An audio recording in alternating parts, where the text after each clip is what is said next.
Bem-vindos a mais uma grande entrevista da Fórum Estudante. O meu nome é Rui Marques e hoje temos o gosto e a honra de receber e conversar com o reitor do ISPA, Instituto Universitário, o professor Rui Oliveira. Seja bem-vindo, é um gosto poder contar consigo e ao longo dos próximos minutos conversarmos. Mas algumas palavras mais de apresentação do nosso convidado. É doutorado em Biologia pela Universidade de Lisboa, isto em 96. Depois, uma passagem pela Universidade do Algarve, onde foi professor agregado em 2004, com uma carreira de investigação e de trabalho científico relevante, até que assume esta tarefa de dirigir o ISPA, uma das instituições universitárias de referência, inicialmente na psicologia, hoje com outras dimensões, como também iremos conversar. Professor Rui Oliveira, seja bem-vindo. Como é que alguém que dirige uma instituição centrada na psicologia, alguém que vem da biologia, que estuda etologia, tem vivido estes tempos de pandemia do Covid? Como é que olha para o que está a acontecer, antes de irmos aos temas específicos, como é que o ISPA tem lidado com esta crise? Como é que o seu olhar sobre este tempo e esta realidade? Bom, muito boa tarde, antes de mais. Agradeço o convite para estar presente nesta entrevista. É sempre um prazer falar convosco. De facto, isto são tempos de exceção que estamos a viver neste momento. O ISPA entrou nesta fase de lockdown, chamemos-lhe assim, ainda antes da imposição da tutela, foi logo no dia 10 de março, e, portanto, foi um período de aprendizagem para todos nós e uma enorme revolução nas nossas vidas, fazer uma transição destas, que não foi única do ISPA, foi geral no panorama do ensino em Portugal, e em particular do ensino superior, que coloca enormes desafios. Curiosamente, todas as pessoas envolvidas, toda a comunidade académica tem respondido de uma forma assinalável, quer do lado dos docentes que rapidamente se tiveram que adaptar ao ensino nestas condições, quer do lado dos estudantes que também estão a responder bastante bem, e do lado dos serviços que entraram também em teletrabalho, os órgãos de gestão académica terem que fazer reuniões também remotamente. Portanto, é uma nova realidade à qual nos estamos a adaptar surpreendentemente bem. E destas diferentes dimensões que aqui nos traz, qual foi aquela ou aquelas que mais trabalho lhe deram enquanto líder máximo do ISPA? O que é que foi mais difícil neste tempo de adaptação? Eu acho que o primeiro embate que tivemos, e penso que isto deve ser generalizável a muitas outras instituições, foi a infraestrutura. Portanto, o garantir que tínhamos a infraestrutura para fazer uma transição tão abrupta de um regime presencial para um regime remoto de funcionamento à distância. E, portanto, foram sendo feitos sucessivamente testes e investimentos, e acho que a plataforma de computação científica nacional tem dado um apoio excelente com o Zoom Colibri, e no espaço de uma semana tínhamos feito a migração de praticamente todas as aulas que era possível lecionar remotamente para as plataformas eletrónicas. Obviamente existem problemas de práticas laboratoriais, de estágios, que mesmo aí estamos a tentar ter alguma inovação na maneira como podem ser feitas, mas existem alguns conteúdos que não é simplesmente possível substituir por este tipo de regime não presencial. Mas eu diria que o grande desafio foi mesmo um desafio de infraestruturas e de encontrar os mecanismos para implementar, no fundo, este funcionamento de modo remoto. E sentiu que da parte dos seus colegas, dos docentes do ISPA,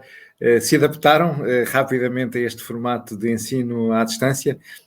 Conseguiram vencer essa barreira de uma transição quase instantânea de um mundo para o outro? Como é que foi essa resposta dos docentes do ISPA?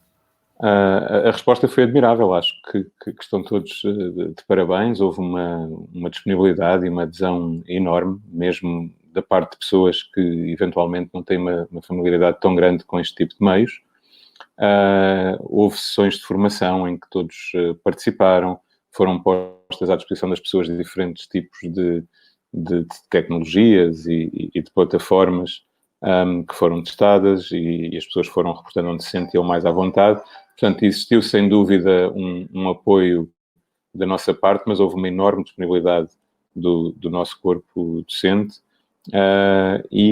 nós conseguimos fazer uma transição que eu, muito honestamente, não diria que era possível antes de a ter visto acontecer ao vivo, num período tão curto de tempo. E essa tem sido uma sensação transversal, com todos os líderes de instituições de ensino superior com quem temos conversado nestas últimas semanas. Há sempre aqui, ainda permanecendo neste desafio do ensino à distância, uma preocupação na parte que diz respeito aos estudantes, de não deixar ninguém para trás. Foi possível ao ISPA criar condições para que todos os estudantes, mesmo aqueles que teriam eventualmente mais dificuldades, pudessem aceder ao ensino à distância? Essa foi também uma grande preocupação nossa. Nem todos os estudantes têm necessariamente que dispor dos meios para poderem participar no ensino à distância e, assim que possível, o ISPA disponibilizou espaços dentro da própria instituição para estudantes que não tivessem os meios que se pudessem deslocar à instituição para estarem ligados a estas aulas utilizando os nossos recursos, quer a nível de rede, do Wi-Fi, quer a nível de recursos físicos, de computadores que estão disponíveis. E, portanto, criámos vários espaços na instituição aos quais os estudantes, expondo o caso e com agendamento, podem deslocar-se à instituição e podem utilizar os meios técnicos de que necessitem para terem acesso a estes recursos. Portanto, essa foi também uma preocupação nossa, não excluir ninguém neste processo. E uma das matérias para exclusão era realmente a falta de meios técnicos que alguns estudantes poderiam manifestar e alguns manifestaram. Uma outra dimensão que destes meses fica para a memória futura é a resposta, o papel ativo que as instituições de ensino superior tiveram junto da sua comunidade. Esta relação com a comunidade que foi tão relevante em tantas destas instituições. No caso do ISPA, uma das dimensões da sua ação que alcançou destaque foi a iniciativa de apoio psicológico gratuito a profissionais de saúde. Pode-nos contar um pouco mais sobre esta iniciativa, como é que surgiu a ideia e como é que se desenvolveu nesta resposta também de relação de responsabilidade social, ao fim e ao cabo, do ISPA na relação com a comunidade? Portanto, perante esta situação de emergência, não só nacional, mas global, o ISPA, com a responsabilidade social que tem, procurou não só manter a sua missão de ensino e de investigação no panorama do ensino superior nacional, mas também dar uma resposta naquilo que são as suas áreas de intervenção. E de facto, o ISPA, curiosamente, desenvolve a sua atividade, porque, como referiu, começámos por ser uma escola de psicologia desde 2009, com a passagem ao Instituto Universitário, alargámos a atividade do ISPA a outras áreas, como seja o caso das biociências e o caso das ciências da educação. E esta crise que estamos a viver do Covid veio acertar quase na mousse daquilo que são as áreas desenvolvidas no ISPA. A psicologia, que levou precisamente à ação que referiu, nós logo muito no início desta crise tentarmos dar uma resposta em termos de apoio psicológico aos profissionais de saúde que estavam na linha da frente. Isso foi feito através da nossa clínica universitária do ISPA,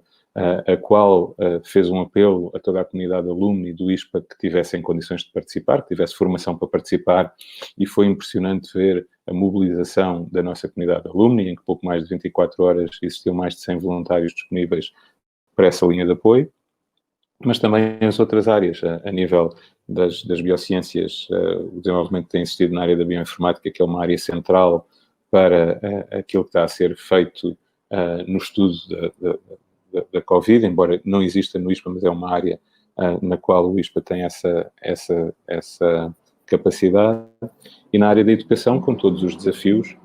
que se estão a colocar no ensino à distância e na mudança de paradigmas de modelos de ensino-aprendizagem, que esta situação que estamos a viver do Covid, no fundo, veio realçar. Eles já existiam, acho que estávamos todos acomodados a um determinado tipo de modelo de ensino-aprendizagem que acabou por ser questionado por esta crise e que eu acredito que no futuro nada será igual e que vamos tirar muitas lições para alterar esses modelos de ensino-aprendizagem na fase de desconfinamento, como agora se diz. Já lá vamos ao futuro, também será tema de conversa neste nosso roteiro, mas ainda sobre esta experiência destes últimos meses, enfim, o ISPA tem acumulado ao longo das suas décadas de existência uma atenção especial às dimensões psicológicas e particularmente com um diálogo muito próximo com os seus estudantes. Como é que o ISPA sentiu, através da sua clínica ISPA, através daquilo que lhe foi chegando também, o impacto emocional e psicológico desta pandemia nos estudantes, quer os estudantes do ISPA, quer aquilo que se pode extrapolar de alguma maneira para o impacto nos estudantes? Eu acho que numa fase inicial houve alguma apreensão e alguma ansiedade. Acho que muito rapidamente, quer da parte dos estudantes, quer da parte dos outros envolvidos neste processo, houve, como eu já referi anteriormente, uma adaptação muito rápida. Acho que aquilo que ainda continua a criar alguma ansiedade nos estudantes, e ainda não chegámos lá, é o período de avaliações que agora se vai iniciar. Já houve algumas avaliações feitas no regime de avaliação contínua, com alguns testes e trabalhos que são desenvolvidos, mas as avaliações no modelo clássico digamos, aquilo para o qual eu sinto alguma ainda ansiedade por parte dos estudantes no que diz respeito a esta nova mudança de paradigma. Depois há um outro nível diferente que tem a ver com o facto de estarmos em confinamento e de tudo o que é a pressão psicológica que se coloca em situações de confinamento. Nem de propósito, um dos nossos investigadores e professores do ISPA é especialista nesta área. Ele trabalha, o Pedro Quinteiro, com situações de equipas que trabalham em isolamento, desenvolve trabalho na estação da Antártida e recorremos a ele logo no início desta crise para termos como que um kit de sobrevivência para a situação de confinamento, que disponibilizámos também nos nossos meios, e foi muito curioso constatar como essa experiência prévia que existia num contexto completamente diferente, pessoas que são preparadas para irem passar um conjunto de meses a viverem juntas e a não se poderem evitar num local fechado, teve rapidamente uma aplicação e uma atualidade que não se podia antecipar. E isso também dá o mote para a necessidade que existe em ciência de se investir em investigação fundamental. Ninguém anteciparia que o conhecimento que o Pedro andava a acumular sobre os desafios psicológicos e as estratégias para sobreviver, no fundo, em condições de trabalho, em situações de confinamento num sítio remoto na Antártida, podiam ter uma atualidade tão grande e uma aplicação tão fundamental, tão repentinamente na nossa sociedade. E acho que isto diz muito sobre aquilo que é a necessidade de apoiar investigação fundamental, que não tem um desafio societal imediato no horizonte, mas no fundo, essa diversidade de conhecimento que tem que estar disponível para nós conseguirmos responder em tempo útil quando os desafios que não são expectáveis surgem. Nota muito importante para a relevância da investigação fundamental, para não nos limitarmos à investigação aplicada, que aparentemente às vezes é só aquela que está na agenda das urgências mais imediatas. Mas vamos tentar então talvez contribuir para alguma redução da ansiedade por parte dos estudantes do ISPA. Em termos de avaliação, o que é que está a ser preparado para que o final deste ano letivo, nos processos de avaliação das várias unidades curriculares, possa decorrer com maior serenidade, com maior rigor, claro, também, mas também com uma forma amigável para quem está ainda em circunstância de pandemia? Pronto, aquilo que está a ser preparado e tem existido um trabalho grande nesta área, mais uma vez, de investimento em infraestruturas e em software que permite a aplicação destes testes de modo remoto e com mínimo de fiabilidade. Temos também trabalhado no sentido, e em conjunto com os estudantes, há uma representação de estudantes a nível do Conselho Pedagógico e também delegados de turma, temos trabalhado no conjunto de, por um lado, reduzir a ansiedade e tentar explicar qual é o modo como vão decorrer estas avaliações da maneira mais abrangente possível, tentar, em alguns casos que existam, inclusive, experiências prévias nas quais os estudantes podem participar para se familiarizarem com este ambiente no qual os testes vão decorrer e deste modo para retirar a ansiedade de ser pela primeira vez num teste que estão expostos, digamos assim, a uma plataforma na qual esse teste é realizado, e também sensibilizar os docentes para as metodologias de avaliação que estão disponíveis, ou seja, nós não temos a necessidade de recorrer a testes escritos sem consulta. Há muitas maneiras de avaliar conhecimento, há muitas metodologias e tentamos que se reduza ao mínimo indispensável a realização de determinado tipo de testes que têm estes requisitos e que, numa situação destas, criam uma ansiedade ainda maior, porque ela também existe na sala de aula. Quando a avaliação é presencial, é óbvio que o momento de avaliação é sempre um momento de ansiedade para quem participa, até pela incerteza daquilo que vai ser avaliado, digamos assim. Quando isso passa para um registro em que nunca foi feito, a incerteza aumenta ainda mais e com ela a ansiedade. No fundo, a nossa ansiedade tem a ver com a incerteza do que temos pela frente. E, portanto, nós tentamos reduzir ao máximo essa incerteza nos nossos estudantes e tentamos também orientar o nosso corpo docente para recorrer sempre que possível a modelos de avaliação que não tenham esses requisitos e que, portanto, possam reduzir esta carga extra quando não é necessária. Esta nossa conversa está a ser seguida em direto no Facebook e com pessoas que vão assistindo de vários pontos do país, e temos aqui, por parte de outras instituições de ensino superior, no caso do Politécnico de Beja, uma pergunta vinda da Associação Académica, do Presidente da Associação Académica, com esta preocupação de ver como é que o ISPA procurou também responder não só àquela dimensão, isto falando de não deixar ninguém para trás, não só a dimensão de abrir os seus espaços para que os estudantes que não dispõem de condições nas suas residências, nas suas casas, para poderem aceder ao ensino à distância, aqueles estudantes que regressaram e que estão fora da cidade de Lisboa e que regressaram às suas casas, houve alguma iniciativa para apoiar esses estudantes, para aqueles que porventura não tenham acesso a equipamentos e a telecomunicações com qualidade? Há algo que queira partilhar com o Politécnico de Beja sobre esta temática? Nós tomamos iniciativas que não são exclusivas para os alunos deslocados, mas que obviamente podem ser relevantes também para eles e que têm a ver com a fragilidade económica que pode ter sido criada por esta situação. Como todos estamos a par, a economia sofreu um revés muito considerável, muitas famílias de uma semana para a outra viram-se sem os recursos que lhes são necessários para várias atividades, inclusive para o pagamento de propinas, e nós conseguimos logo na primeira semana também implementar um conjunto de medidas, reforçar o nosso orçamento na vertente da ação social. Não sei se é público, mas o ISPA, para além das bolsas que são atribuídas pela DGES, pela Direção-Geral do Ensino Superior, também tem bolsas sociais, tem bolsas de mérito, mas também tem bolsas sociais, e nós fizemos um reforço muito significativo do nosso orçamento nas bolsas sociais do ISPA e fizemos também uma revisão de critérios para inclusão nessas bolsas sociais dos alunos e ainda para pessoas que eventualmente não cumprissem esses critérios, mas tivessem a ter dificuldades pontuais,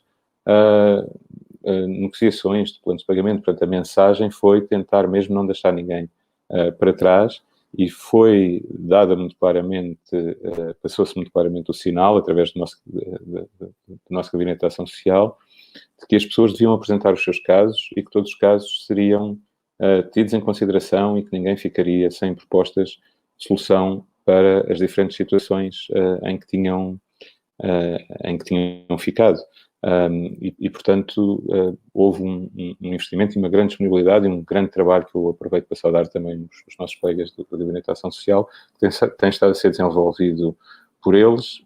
e tenho que vos dizer que houve uma adesão muito grande. Mais de 100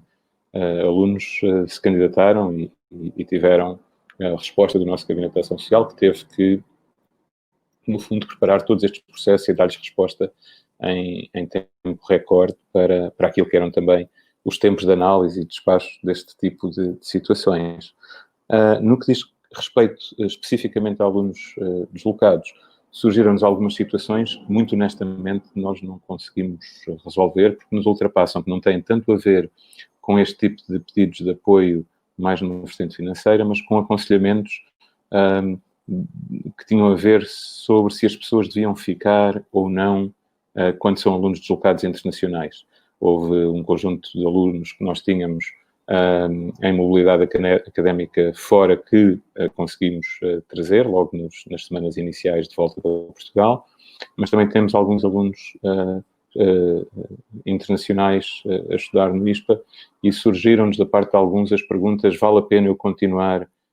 em Lisboa? Vamos voltar a ter aulas presenciais, porque se forem aulas remotas eu posso estar no meu país a assistir às vossas aulas remotas. E, de facto, isto é algo que nos ultrapassa. Nós não conseguimos antecipar quando é que o agora chamado desconfinamento iria decorrer, se vamos ainda ter época especial com avaliações presenciais ou não, se aulas com componentes laboratoriais ainda poderiam ser lecionadas em junho, julho ou não. E, portanto, essa foi a grande incerteza e que continua a ser. Estamos todos a aprender e a fazer este caminho conjuntamente e, portanto, no que diz respeito especificamente à pergunta que colocaram os alunos deslocados, esse era o grande desafio, era que conselho é que podíamos dar aos alunos que nos perguntavam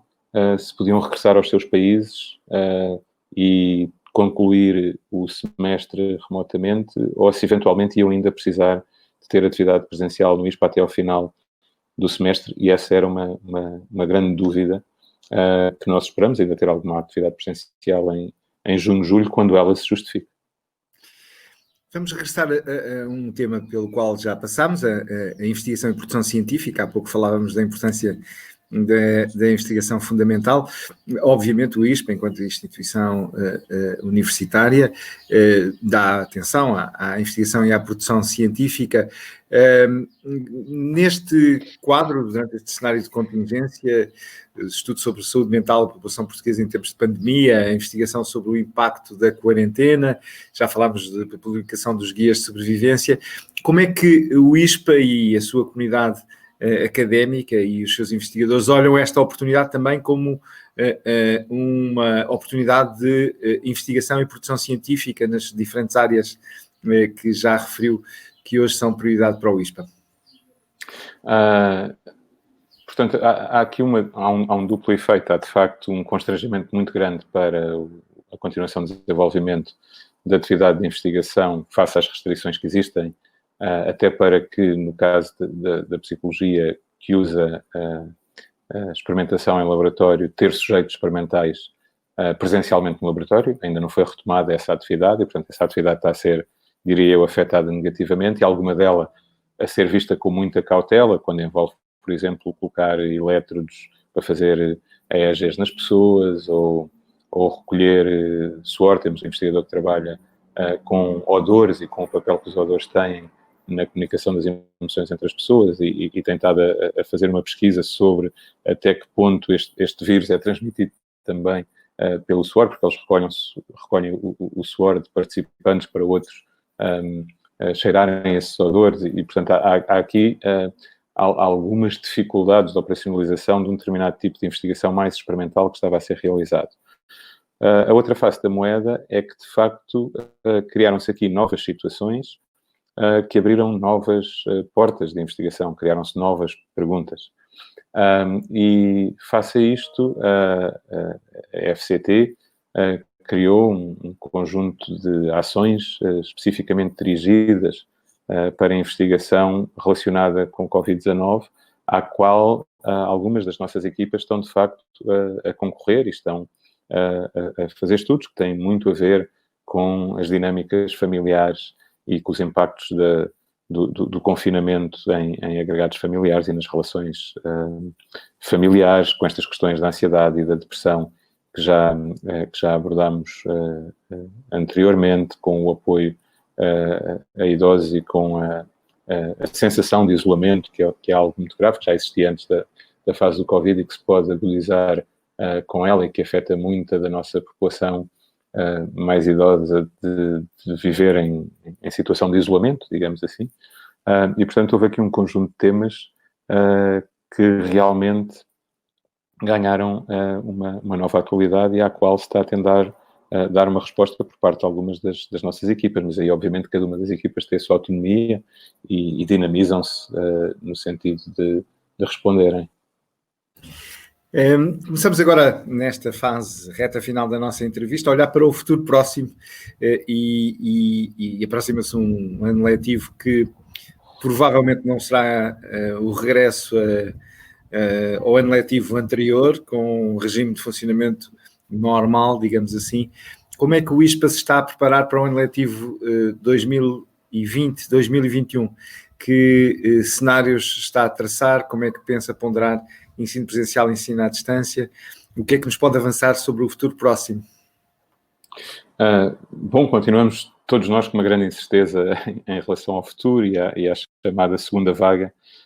e sem querer fazer futurologia sobre aquilo que nos pode esperar quando chegarmos ao outono e quando voltar a época da gripe e como é que ela, sobreposta com este desafio do Covid, pode ou não vir a complicar os vários cenários. E, portanto, aquilo que estamos a fazer é seguir as recomendações do Ministério da Ciência, Tecnologia e Ensino Superior no que diz respeito à preparação do próximo ano letivo,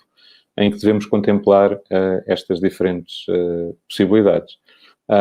Acho que isto vai implicar várias coisas, vai implicar que o funcionamento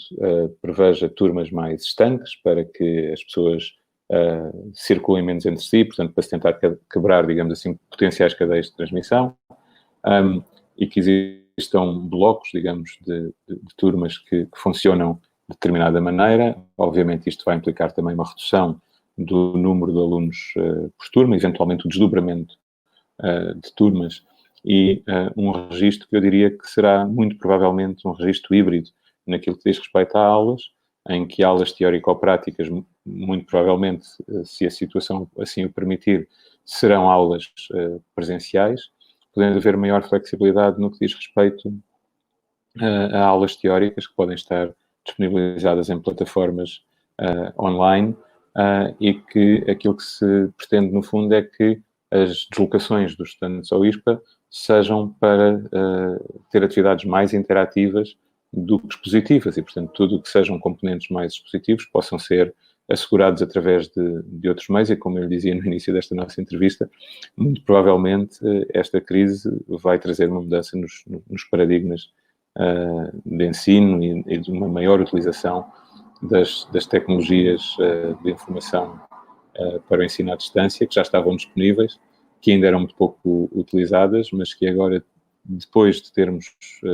todos nós percebido as potenciais vantagens que têm e os desafios também que oferecem, elas não substituem de maneira nenhuma a relação pedagógica que existe numa sala de aula, mas para algum tipo de aulas mais expositivas podem ser uma solução que pode flexibilizar e tornar o aluno um agente mais proativo, digamos assim, na aquisição de conhecimentos, que em vez de ter um horário diário para cumprir, pode gerir melhor como vai, digamos assim, construir o conhecimento com os recursos que são disponibilizados, onde existirão, muito provavelmente, componentes remotas e componentes presenciais. Liga, enfim, é transversal a este ano letivo e ao próximo. A questão dos estágios, Maria Isabel Malheiro coloca-nos esta questão. Como é que o ISPA tem gerido atualmente, durante este período, a questão dos estágios, mas também como é que pensa, olhando já ao próximo ano letivo, com todo o grau de incerteza, como muito bem o Sr. Reitor aqui sublinhou, está em cima da mesa, mas como é que este tema dos estágios tem sido gerido e como é que a dimensão prática que encerram ferramentas como estágios, como é que o ISPA tem gerido este tema? Nós, em relação ao próximo ano letivo, aquilo que estamos a fazer é contactar os locais de estágio e a tentar perceber com o número de horas que os estudantes devem cumprir, como é que esse estágio pode ser alocado. Tipicamente, o estágio era distribuído durante todo o ano escolar, que é de setembro a maio, junho, existindo correntemente o receio de uma segunda vaga no próximo outono e inverno. Aquilo que nós estamos a tentar estudar em parceria com os locais de estágio é a possibilidade de antecipar mais para o início do ano letivo o máximo de horas de estágio ou atrasá-los para depois de março de 2021, de modo a tentar garantir que, na eventualidade de vir a existir uma situação, eu não diria de confinamento, mas de algumas restrições nos locais de estágio durante o próximo outono e inverno, que se salvaguardasse que os alunos cumpriam o número de horas que necessitam de cumprir para terem o seu estágio validado. Em relação ao ano que temos agora a terminar, quando tivemos este problema, portanto, começou em meados de março, muitos alunos tinham cumprido já o número de horas que são necessárias. Aquilo que é uma prática relativamente comum é que, pela experiência que adquirem, os alunos muitas vezes ficam nos locais de estágio para além do mínimo de horas que é necessário. E, portanto, para muitos deles a questão não se colocou. Puderam concluir esses estágios com as horas que já tinham feito. Os casos em que isso não aconteceu são casos que estão a ser acompanhados e que estávamos precisamente à espera agora destes meses de junho, julho, para ver até que ponto é possível eles regressarem às instituições onde estavam a desenvolver os estágios e concluírem os requisitos que ainda lhes faltavam para cumprirem o que é o estágio. Um problema parecido é colocado com as dissertações para os finalistas do mestrado, em que têm trabalho de dissertação de mestrado, e a solução que se encontrou aí foi utilizar outros formatos quando se tornou impossível a continuação da coleta de dados, o que aconteceu em alguns casos específicos. Noutros casos, as coletas de dados passaram para as plataformas online e portanto, existem plataformas para realizar algumas experiências online e temos alguns grupos de investigação que estão a recolher neste momento dados online e os alunos que estavam inseridos, que tinham as suas dissertações inseridas nesses grupos de trabalho, estão a continuar a conseguir recolher dados, mas existiam outros casos em que era necessária uma interação presencial e em que a recolha de dados foi suspensa e em que temos uma de duas soluções, que é ou conseguirem voltar à recolha de dados agora a partir de junho, ou dar a opção ao aluno, se não quiser adiar, a entrega da sua tese para a época especial de setembro, que pode ir até novembro, que possa fazer uma entrega com um trabalho que não inclui uma componente empírica, mas que inclui uma componente mais desenvolvida de revisão de literatura e teórica. Portanto, tivemos também aqui que nos adaptar um pouco a este novo cenário e ter mais flexibilidade nos formatos de dissertação que são aceitáveis. A chegar ao final esta nossa conversa com o reitor do ISPA, Instituto Universitário, o professor Rui Oliveira, e não resisto, agora não especificamente como reitor, mas como académico, como investigador, aqui cruzando esta área tão importante quanto a biologia, mas tão estimulante quanto a etologia. Como é que um etólogo olha para estes tempos e para o que aí vem? O que é que, na sua condição agora mais de académico e de investigador, que interrogações, que perplexidades, que aspectos é que está atento neste tempo que é tão transformador e tão desafiante para todos nós? Bom, é curioso porque, como eu lhe dizia, esta crise foi acertar muito naquilo que são os temas de trabalho e de investigação do ISPA, do meu próprio grupo de investigação, em que nós trabalhamos sobre a biologia do comportamento social e das interações sociais. E embora nós trabalhemos com modelos animais na área da neurobiologia, estas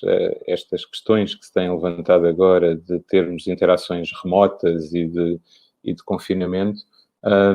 vieram colocar na ordem do dia muito daquilo que se investiga sobre o papel das interações sociais para a saúde, que é algo que tende a não ser tão valorizado, mas se calhar muitas pessoas não têm essa consciência, mas o impacto das interações sociais e da percepção que nós temos das interações sociais e do próprio isolamento social é um risco, em termos de risco de mortalidade, que está ao nível de outros riscos de mortalidade para os quais nós estamos muito mais consciencializados, como é o caso do tabagismo, da utilização de álcool, da obesidade, do sedentarismo, e se nós formos olhar a nível da magnitude estatística do efeito desses fatores de risco, relações sociais ou interações sociais, a pessoa ter uma percepção de que não tem uma rede social de suporte, que tem uma percepção de estar sozinho, de isolamento, tem impactos iguais ou superiores. E uma das coisas em que nós trabalhamos é precisamente na tentativa de compreender os mecanismos biológicos que medeiam esses efeitos das interações sociais, quer no nosso cérebro, quer no nosso funcionamento, e como é que isso nos torna mais suscetíveis ou mais resilientes à doença. E isso é um tema que ficou ainda mais central quando a maneira como interagimos se alterou e quando repentinamente ficamos confinados e quando passamos a ter estas interações à distância, até que ponto estas interações no ambiente virtual substituem, em termos das nossas respostas biológicas, as interações densas que temos quando estamos na presença uns dos outros. Agradeço-lhe este seu tempo, a sua disponibilidade. Foi para nós um gosto poder conversar consigo e conhecer o olhar do ISPA, Instituto Universitário, e do seu reitor face aos tempos em que vivemos. Voltaremos às grandes entrevistas na próxima segunda-feira com o presidente do CRUP, o professor Fontainha Fernandes, mas terminamos esta entrevista com uma saudação e votos de felicidades para o ISPA. Eu é que agradeço, muito obrigado pela oportunidade e muito sucesso também para esta vossa iniciativa. Muito obrigado, boa tarde. Obrigado.